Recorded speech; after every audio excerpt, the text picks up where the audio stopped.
Parce que je trouve que l'espace, c'était pas optimal. Non. Il est trop genre...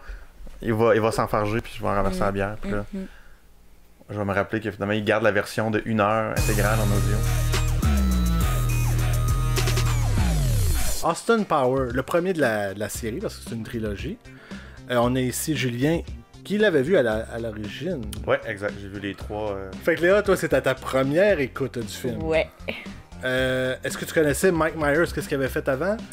Ben, je pense que j'avais vu des bribes, j'avais entendu parler aussi du film, là, parce que c'est ça, c'est quand même assez connu comme film, là, fait que j'avais des amis qui l'avaient vu, puis j'avais entendu quelques référents, mais c'est pas le genre de film vers lequel je suis attirée, fait que j'étais pas allée voir. Dans quel sens? Dans le sens humoristique ou de sketch? Ou, Ben, j'avais pas compris que ce serait un satire de...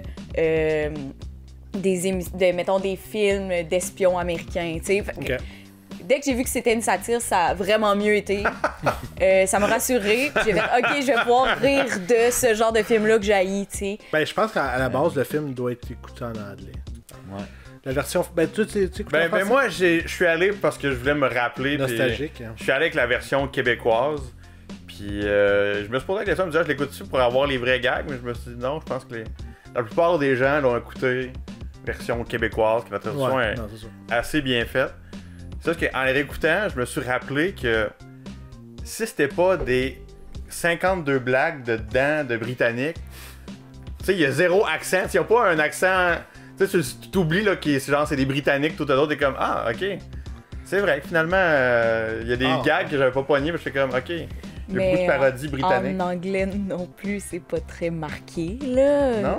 Ben, Un petit peu. Au moins l'accent qui est déjà... Plus que... ben, c'est sûrement plus que ouais, poupée, ouais! Pour avoir joué récemment au jeu GoldenEye sur 64, je réalise à quel point ils ont vraiment pris beaucoup de ces personnages-là pour les mettre, tu sais, le coréen qui est comme plus petit puis qui lance des chapeaux. Tu sais, il y en a un plus petit, même la fille. Fait que, tu sais, c'est... Il y a encore plus de références à James Bond cachées que je pensais. Ouais, il y a beaucoup justement de gags qui mettent, tu sais, qui te le rentrent, là, tu sais, pour être sûr que si t'as trop pas drôle, on va genre frapper dessus jusqu'à temps que t'as décroché un sourire. Puis il y a beaucoup de blagues à l'agent fait la farce, je pense qu'on te perd encore plus, là. J'ai déjà entendu. Ok, mais juste les bouts vraiment si simples et niaiseux, quand ils veulent cacher qu'il est tout nu, puis que là ils font tout le temps juste comme lever des bonnes choses au bon moment, puis là c'est comme... Ça doit être tellement dur à filmer, comme tellement long et pénible comme scène, mais mon Dieu que c'est du bonbon, là. Mais on va revenir à la base totale, Léa. C'était ta première écoute. Comment t'as aimé ça? Plus que je pensais. Comme je dis, là, je m'attendais à arriver vraiment devant... même en me rendant compte que c'était une satire, j'avais peur d'arriver devant de l'humour américain. Non, mais c'est ça, c'est de l'humour qui tombe rapidement juste dans les jokes de cul, tu sais, puis dans la vulgarité, puis j'avais peur que ça soit vraiment de ça. Puis finalement, bon, oui, il y en a, là, mais c'est dans vraiment le premier degré, puis pour rire de ces blagues-là et non pas « haha, je fais une joke de boule, je trouve ça vraiment drôle, c'est pour ça que je te la fais. » Autant, tu sais, moi, à vrai dire, je m'attendais à ce que tu détestes ce genre de film-là. Ben moi aussi. Parce que quand il m'a dit que c'était toi, j'ai fait comme « Oh, elle passera pas un bon moment », mais... Chose aussi que moi j'ai apprécié, que si t'avais pas aimé ça, t'aurais apprécié. C'est vrai que ça m'a fait du bien un film qui durait juste 1h30.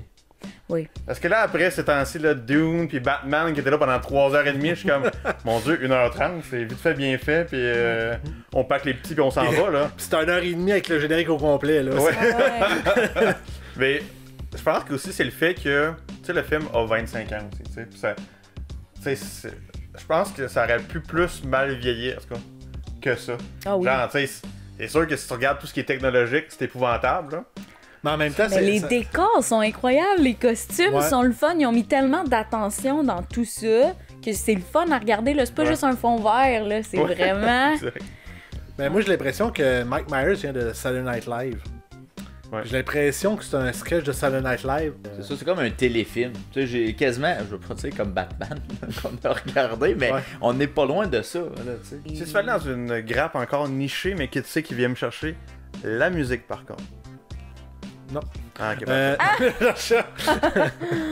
Ben, vas-y, là. Non, mais la musique, tu sais, il y a quand même des très bons moments. Puis tu sais, premièrement, moi, je me souvenais pas que la tune thème, c'était une chanson qui existait déjà. Ah ouais? Moi, je pensais qu'elle avait été faite pour eux autres. Ben, moi tout. Tu me surprends? Puis, mais je pense que les deux moments musicaux qui m'ont le plus marqué sont malheureusement très rapprochés, mais quand ils ont mis les robots avec des boots sur Made for Walking, c'est comme, Chris, sapristi, c'est bon. Ouais. Puis l'autre bout qui est une scène qui est extrêmement niaiseuse, mais qui m'a fait bien rire, c'est quand justement il veut combattre les filles robots, pis t'es juste comme, comment il va faire? Pis il fait juste comme la tune I Touch Myself, là. Il fait juste danser. Puis là, à un moment donné, c'est comme, waouh, que c'est drôle, c'est stupide. Puis après ça, tu vois juste eux autres qui arrivent, pis comme, lui, il danse en bobette, pas de musique. Pour briser le quatrième mur, 100%. On parlait du dégelé, une scène que moi, quand j'étais jeune, je la trouvais vraiment drôle. C'est sûr que c'est la même. À notre âge, on a tous ri quand il va pisser. C'est vidage thermie. Ah, Thermie. Ah ouais, ça c'est vraiment humour de design. Ah oui, oui. C'est bol, là. Mais ça aussi, ils l'ont abusé, là. Oui, mais ça, c'est ça, comme les Family Guy. On y va jusqu'au bout. Puis, si t'as trop pas drôle, t'auras pas le choix. Mais autant je fais comme, tu sais, il y a ces bouts où tu sais un peu pipi, caca, poil, tu sais, même son poil de chest, ils en font quand même mention une couple de fois, puis la forme. Ben, c'est un pénis, là. C'est un pénis. Mais c'est très drôle, Et c'est c'est... Mais. Hey, C'est fuck, là. j'avais jamais fait le lien. Ben voyons, il y a un gros pénis poilu sur le chest. Attends un peu, là. Parce qu'on a une image. Mais justement, parlant des personnages, ça a été quel votre personnage favori? Okay. Ben moi, je peux te le dire, c'est une réponse facile. Docteur Terreur. Ah ouais? Assurément, c'est le personnage le plus fun. Tu sais, c'est le fait qu'il essaie d'être badass, mais vu qu'il est pas de son temps, il est super nul. Tu sais, la scène que Vince disait, c'est comme 1 million de dollars! Là, tu fais comme, non, c'est vraiment pas beaucoup. J'irais avec le fils anodin. Je l'ai beaucoup aimé. Ouais. Puis juste le fait qu'ils veulent, mettons, lui donner des câlins, puis de l'affection, puis il est genre... Je te connais pas, d'accord. J'ai trouvé ça le fun qu'il tienne son bout, qu'il fasse genre non, t'es un vieux weirdo. Il est pas. C'est un film que tu peux apprécier avec une bière et un bon bat, tu sais. Voilà, c'est dit. C'est cher finalement ce film-là. Regardez. Non, mais. Moi, c'est un film qui m'a marqué, puis que tu sais, quand t'en parlais, j'étais comme, ah non, moi, je veux avoir une opportunité de le réécouter parce que. Fait que, tu sais, moi, je vais donner une note qui est probablement déraisonnable, tu sais, genre, moi, j'y irais avec un 8.5, mais sachant très bien que c'est pas une grande histoire, mais c'est un humour qui pour l'époque, était tellement bien fait, puis que j'ai réapprécié. C'est sûr qu'il y avait beaucoup de « Ah oui, c'est le bout où ils vont... Ouais. Mais, tu sais, ça, c'est très émotif comme note. Il y a un bout de nostalgique, là.